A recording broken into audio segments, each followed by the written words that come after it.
For all you frustrated fans that want to see the fight that you want to see, but you ain't getting it, I'm talking about the Wilder and Joshua. I'm talking about the Errol Spence and Keith Thurman, the Errol Spence and Bud Crawford, the Thurman and Bud Crawford, the Leo Santa Cruz and Gary Russell Jr., the Lomachenko, the Mikey. You know why you don't get those fights? You know why you ain't watching those fights, or those fights are not coming through fruition? Because there is value in those fighters not fighting each other.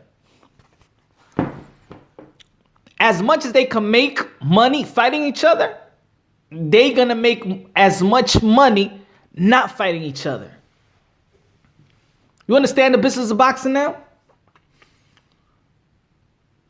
There's too much money to make while not fighting each other. And of course, fans don't want to hear that. Fans don't want to hear that. I don't want to hear about no niggas' pockets and stuff like that. Excuse my language. I don't want to hear that. I don't care, man. I don't want to see them fight. I want to see who the best. I want to see the fight. I want to be entertained. It no matter what, whether you like a boxer or you don't. If you're anticipating a mega fight with the fighter that you hate or the fighter that you love, you're gonna watch the anticipation towards that mega fight.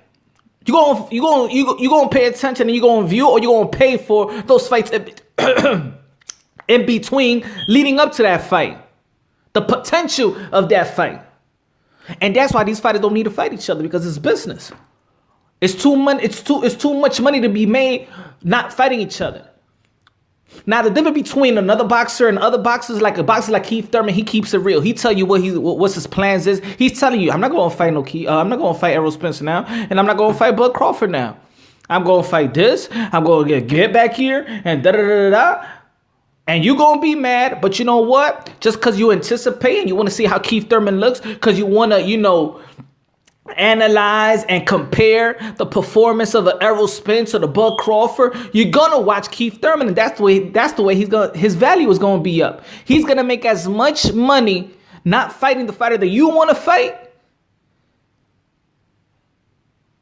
and he's gonna just after he's gonna make money him fighting that fighter. Now, this other boxer is going to be like, oh, he's ducking me. Oh, I want to fight him right now. Oh, but they ain't answering the call. Oh, I'm going to step up to him. Oh, he's ducking. No. Those fighters know the value of not fighting each other. But, of course, they luring fans that way by, coming up with that kind of storyline or coming up with that narrative saying that, oh, this guy is ducking me. And that's why fans, that's why you're not getting the fight that you want to see, because this person is avoiding me. No, this is prize fighting. Don't believe the hype.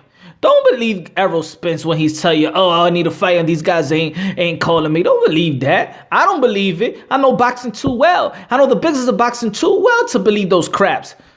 Boxers talk. That's what they need to do. They need to sell themselves. They need to sell a storyline. A guy like Keith Thurman at this point don't care about if he gets those type of fans or not. Because we all know the guy that made the most money is because he was hated. So ain't nobody trying to look for love. They trying to follow the blueprint. There's a reason why people sign with Al Heyman. And there's a reason why Al Heyman moves the way he moves. And there's a reason why Al Heyman, you don't see no Al Heyman, because he don't give a damn about boxing. He don't give a damn about the fans. He's not the fans' advisor. He's not the fan promoter. He's not a promoter. He ain't trying to promote you and make you like somebody. No, his job is the manager. His job is advisor. His job is to put as much money in the pockets of his fighters and leave without a headache. Low risk, high reward. He did it with the most famous client. Now, what can happen if you fight a fight that you wasn't really supposed to? Let me take this for instance. Kell Brook. Eddie Hearns ain't won Errol Spence to fight. Eddie Hearns ain't won Kell Brook to fight Errol Spence. He was like, no, you can't drain yourself to 147. You cannot make, even as trainer, you cannot make 147. But Kell Brook was hard-headed. And of course, fighters fight. They ain't scared of nobody, you know? And he drained himself and lost to Errol Spence. Now, that loss, especially with Triple G, and that loss with, because we all know that Triple G was going to beat him.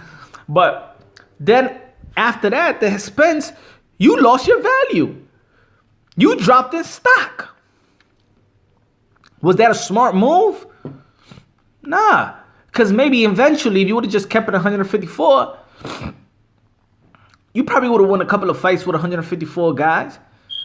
And hopefully, potentially in the future, these guys in 147 ain't gonna be they're gonna be making enough money that they can't make 147 pounds no more.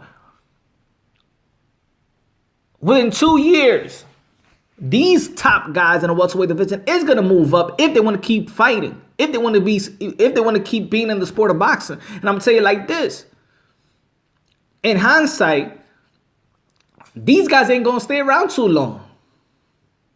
Keith Thurman ain't gonna stay around too long. I don't believe Errol Spence is gonna stay around too long, because they're making good decisions and making good money to the point they don't need to be like other fighters in the past and fight all the way till they 40 years old. Nah.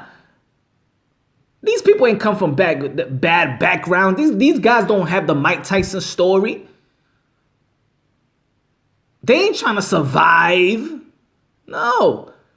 These guys have great parents. Like Errol Spence, he grew up with his mother and father. No, he was raised well. Oscar De La Hoya was raised well. He ain't going to his 40s fighting. No need to. For what?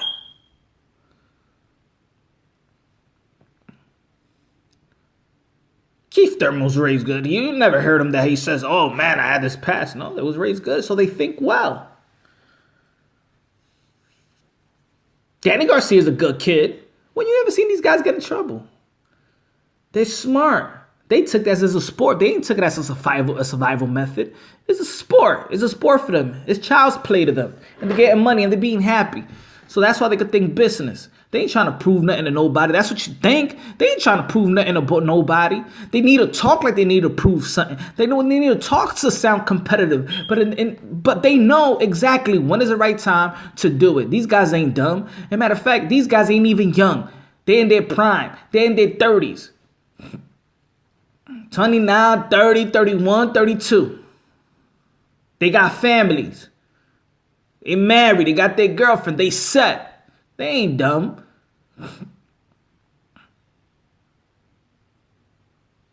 They're like Andre Ward. They ain't dumb. They smart.